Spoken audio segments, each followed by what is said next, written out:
Hey guys, so today we're going to be talking about mass to mass stoichiometry. Now we're going one step further than the last video where we did mole to mole stoichiometry, and today what we're going to do is we're going to combine what we learned about how to go from mass to moles and moles to mass, and now what we're going to do is we're going to do this exact same type of problem, but now in the context of chemical equations.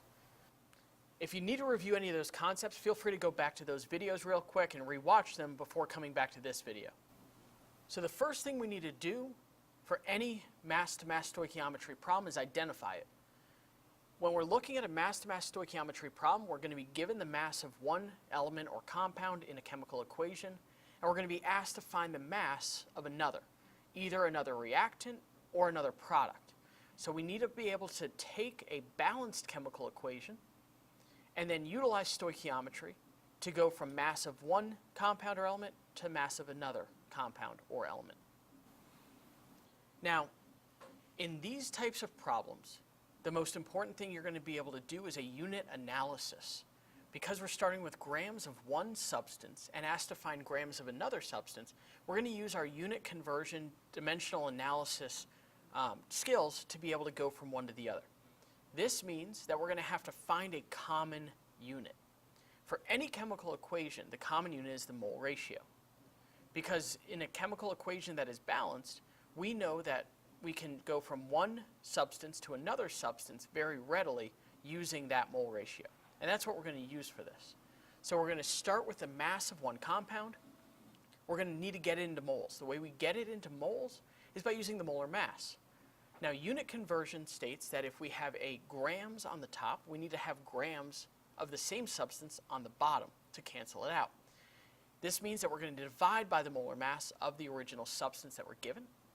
We then use the mole ratio of that substance to the target substance in order to convert to moles of that target substance, followed by multiplying by the molar mass of the target substance to finally get grams of that substance. So let's do a practice problem so I can show you exactly what I mean. Now, the first practice problem we're going to look at has a balanced chemical equation already provided to you. If the chemical equation is not already balanced, you're going to have to go ahead and balance the equation. But in this case, it's already balanced. So here we know that we start with 64 grams of gold chloride. Now, with this 64 grams of gold chloride, we need to predict how many grams of chlorine gas can be produced as a result of this chemical reaction. So what we're going to do is we're going to start with the number of grams of gold chloride, 64. We're then going to need to convert that into moles. Moles, remember, are a common unit in chemical equations. So we divide by the molar mass of gold chloride. Molar mass of gold chloride is 303.3 grams for every 1 mole. Now, if you check out our units, would have moles of gold chloride. We want moles of chlorine gas, and in order to go from moles of one substance to moles of another, remember we use the mole ratio. The mole ratio is based on the coefficients in our balanced chemical reaction. And in this case, the number of moles of gold chloride is 2, and the number of moles of chlorine gas is 3. So what we're going to do is we're going to divide by the number of moles of gold chloride, 2, and multiply by the number of moles of chlorine gas, 3. This is going to put us into units of chlorine gas, but moles of chlorine gas. We want to be in grams. Now what we're going to need to do is multiply by the molar mass of chlorine gas. Cl2 has a molar mass of 71 grams per mole. And so what we're going to do is multiply by that value, and that's going to give us our answer of 22.44 grams of chlorine gas can be produced as a result of this reaction, given the fact that we had 64 grams of gold chloride to start. All right, now we're going to do a second practice problem, and this one I'm going to do up on the board with you guys. Here we have a problem where we're given a balanced chemical equation. This chemical equation is for the combustion of butane, C4H10, in oxygen gas. This produces water and carbon dioxide, as do all combustion reactions. So we're given that we are going to utilize 54.0 grams of butane, and we need to find how much oxygen was necessary to fully react with that amount of butane. We're going to, as always, start with what we're given. This is 54.0 grams of butane. So I'm going to write that first in my dimensional analysis structure.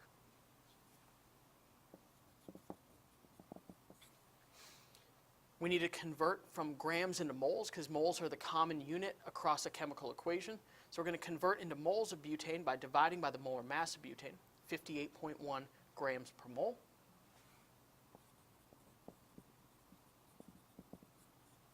Then utilizing our mole ratio, we're going to convert from moles of butane into moles of oxygen.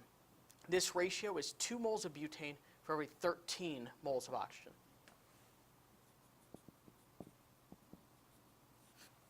And finally, we're going to convert into the grams of oxygen. Be careful here because remember, this is oxygen gas, O2. That means the molar mass of this gas is 32 grams per mole. A very common mistake is to think that it is 16 because you're looking at just O. In this case, remember, we're at O2. So we're going to multiply by the molar mass of O2, which is 32 grams per mole. If we cancel units, you'll see that the moles of butane cancel, the grams of butane cancel, the moles of oxygen cancel, and we're left with the grams of O2 gas. That answer is 193 grams of oxygen if you multiply across the top and divide across the bottom. This means that we needed 193 grams of oxygen to fully react with our original 54 grams of butane. So those are 2 practice problems. Now I want you guys to try one on your own. Here we have a chemical equation that is already balanced. I want you to solve this problem. Take a few seconds, pause the video. When you're done or stuck, unpause the video and we'll solve it together on the board.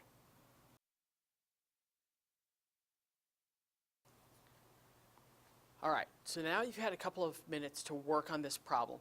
Let's go ahead and work through to the answer. So the first thing is we need to look and make sure that the equation is balanced. In this case, I gave you a balanced equation, so we're good to go. We're given the fact that we have 23.5 grams of oxygen produced from the chemical reaction, and we need to figure out how many grams of the potassium peroxide were used to create that amount of oxygen. So what we're going to do is, as always, we're going to start with what's given, 23.5 grams of oxygen. We're going to set this up in our dimensional analysis format.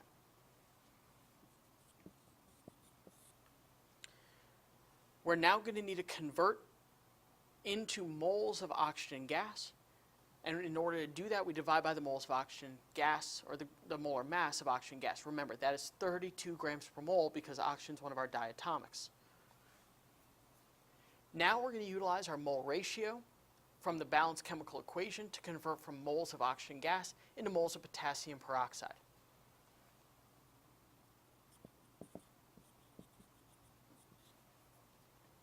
And finally, we're going to now convert to grams of potassium peroxide using the molar mass of potassium peroxide, which is 110 grams per mole.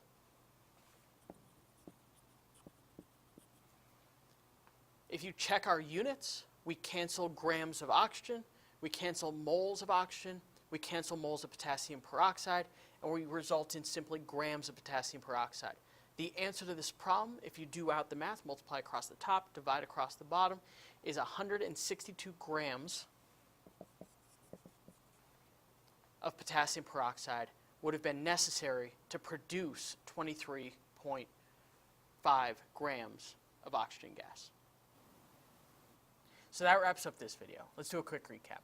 Today we talked about how to convert from mass of one substance in a chemical equation to the mass of another substance in a chemical equation.